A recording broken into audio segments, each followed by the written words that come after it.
Okay, so here are all of my ingredients for my pumpkin pie. Just lining them all up, getting them ready. A few persimmons, canned pumpkin, the basics.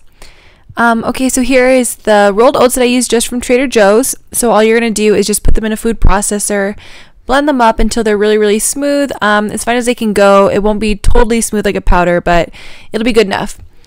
Okay, so the first step is to take all of your dates, and we're just going to put these in the food processor with about 2 cups of the oat powder. You can add more or less depending. Just kind of play with it. You just want the texture to be sticky but not too sticky. It should be just like the texture of normal dough. It should stick together in your hands. And yeah, so then you're just going to push it into the pie pan. So what I did is I actually took some just wax paper first and put it on my pan because I'm actually going to bake mine because I didn't care if it was going to be raw or not. So then what I do is I just roll it out with a rolling pin in between 2 sheets of wax paper, really thin, and I just baked mine in the oven for about 15 minutes on 325. So next part is making the batter. So the actual inside of your pumpkin pie is just going to be food processed persimmons with your canned pumpkin, the variety of spices and dates, and then with this just kind of play around because my persimmons weren't so ripe, so I had lots of room to add extra dates, and so just kind of play around with your own taste buds.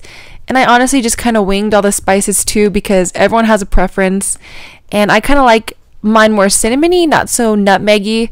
So I actually prefer just to do it on my own instead of using a store-bought pumpkin pie spice mix. So that's what I did. So just have fun. So here's my done pie crust from the oven. You can see it had a beautiful shape to it. It held really well.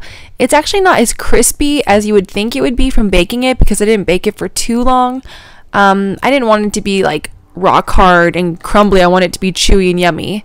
So just kind of watch it and play with it. So here's me just putting in the pumpkin pie. So just filling it up as high as it can go. And it actually made about the perfect batch. I think just the 2 cans of pumpkin worked really well. And again, just eat anything extra that you have left over. It's really, really good. I swear I ate at least half of this pie. But so yeah, so this is the finished product. I just kept mine in the freezer for like an hour, in the fridge for a little while. Just took a few hours for it to set, and you can see I topped mine with a little extra leaves that I had from the leftover pie crust. And I had some of my non-vegan friends come over for a movie night, and I have to say they really, really did like this pie a lot, and my whole family loved it. I've actually made it since then at least 3 times, and I've showed multiple people. So I hope you really like it. It's really going to be good for Thanksgiving, and I hope you enjoy.